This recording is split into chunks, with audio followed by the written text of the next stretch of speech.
What's up guys, welcome back to the Cromey Zone. Today what we have for you guys is a video on motivation, or rather, what you should know before you should start getting into motivation. So guys, a lot of people make the mistake when they're getting into motivation is they think they just need to watch a motivational video and they're going to achieve all their dreams and all their goals and they're going to get the body of their dreams. Well, that's not exactly how this whole thing works. You guys actually, there's a lot more that goes behind it into a long-term goal. Motivation is kind of more of the Kickstarter, the thing you do beforehand.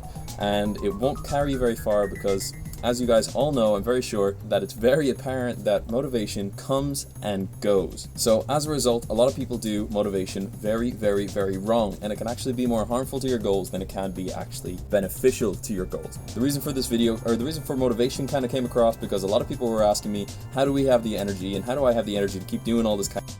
This is something I think is really important, and I'm really happy to be doing a few videos on this over the next few days. So, upon researching topics for motivation and for what we wanted to discuss on the Cromey show this weekend, I came across an article that was kind of contradicting what I was saying. It was talking about how motivation is garbage and all this kind of crack. I don't know if he said garbage initially, but basically it was by a guy called Tom Foxley, and this is published on Breaking Muscle, which is a fantastic name for a magazine, guys.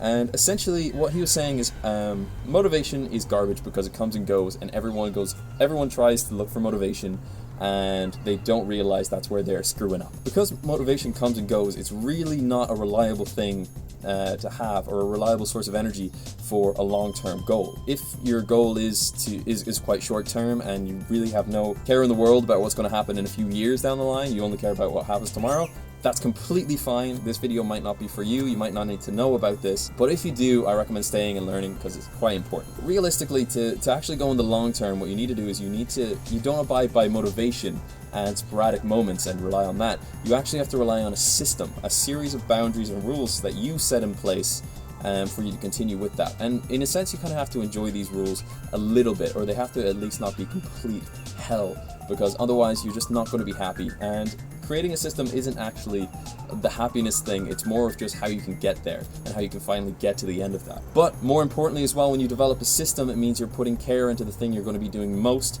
and by every stretch of the imagination, the process is much better than the actual end goal. The end goal is a reward you get for putting in effort and putting in work and really enjoying your time. So that's what the real goal of this should be, is enjoying your journey. So something you may have noticed as well, and I've touched on this in previous videos, moving in the right direction, it kind of goes over the importance of documenting and observing yourself, right? So we'll touch a bit more on that later as well, but this is a very important thing for this because we all unconsciously abide by systems that we've put in place. Like unconsciously, we haven't thought about it, we don't know that we're doing it, but we constantly find ourselves in situations and put ourselves in situations, and then we respond to those situations in the exact same way every time because the brain is wired and programmed to do that, right? It's used to that.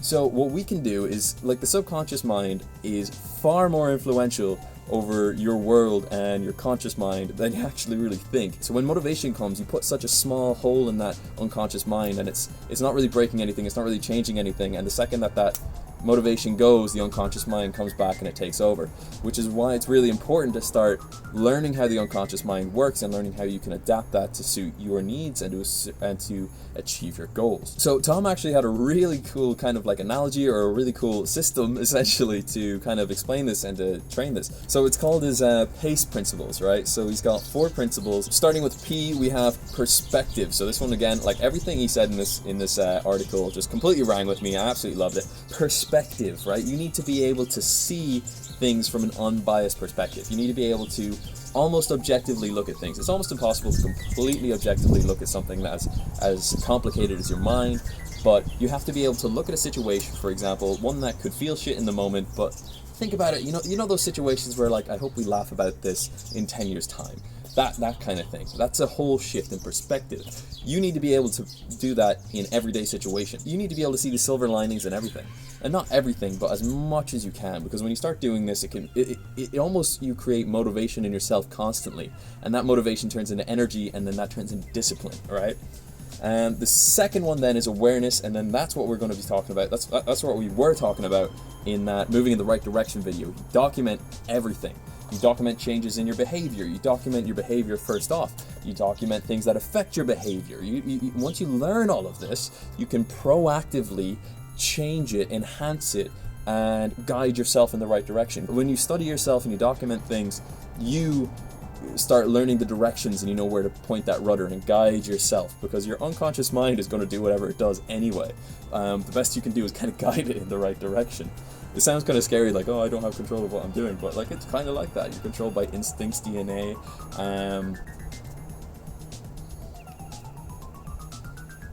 memes, smoothies, I don't know. So C is consistency, which is naturally, if you create a system, then it's going to be consistent, assuming that you have a good time frame for it. Let's look at my YouTube videos, for example. I have been posting a YouTube video every 2 days for the last few weeks, if not like just over a month. And you know what? I was never very good at posting videos. I've been trying to make YouTube videos for like 8 years now, and not 9 years now actually. And sometimes I would stop for years at a time, months at a time, weeks at a time. So consistency, and that was because I was going off motivation. I'd feel all motivated to make a video, and then I'd make it, and then I'd completely forget about it because I didn't feel like it the next day. Consistency comes from that system. So if you just create a system, 1 video every 2 days, that's it. That's as simple as what I do. Sometimes I come up with a video on the day. They're more planned now, but those last few weeks, for example, or the first few weeks, I would come up with a video on the day, record it, and you can see those ones are not typically as great of a quality, but I'm abiding by the system, and even though it wasn't great, I still learned something from it, and I learned what to do later on.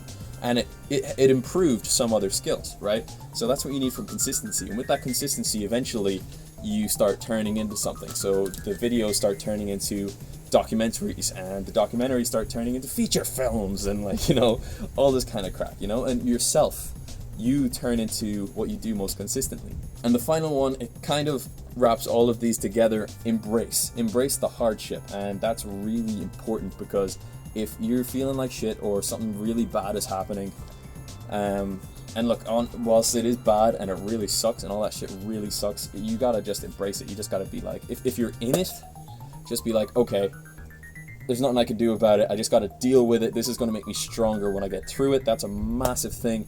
And also, in this case, you can use this like twice.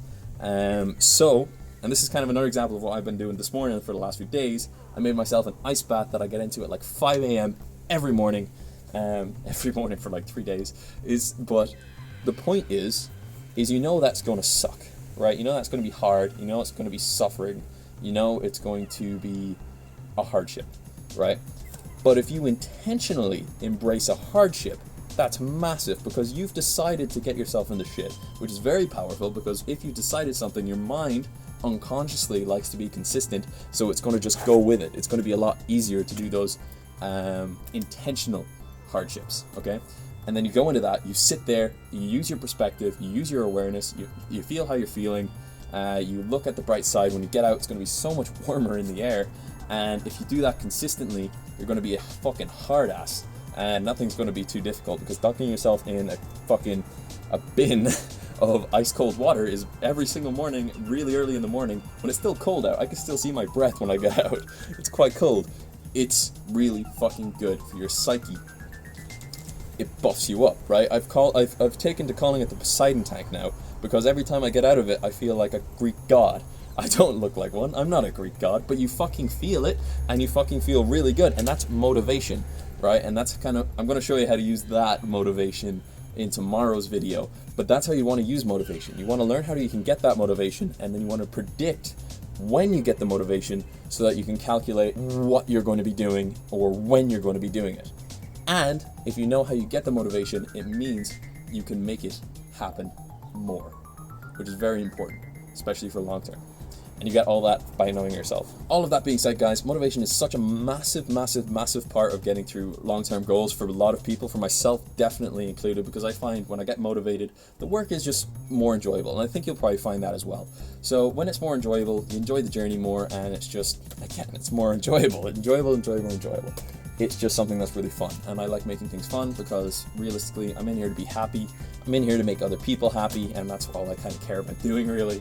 And I'm going to go through that again tomorrow in tomorrow's video, so make sure you come back for that one, guys. And then we're going to go through kind of like a whole bunch of everything, and even like sort of personal anecdotes and some funny banter on the Cromey show that's going to be airing on Sunday. So guys, I cannot wait to see you there. Remember, stay fit, stay happy, stay healthy.